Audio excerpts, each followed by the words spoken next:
In this video, I'll show you how you can add portfolio link on your profile. So this is very simple. You just need to go to your profile and then from here choose add profile section.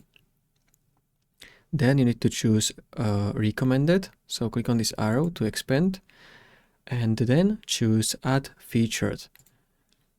From here, we are going to be able to add your link. So click on this plus button and then choose add a link and simply paste your link. So I'm going to paste my YouTube channel URL, then click add. You can name it. So let's say my portfolio.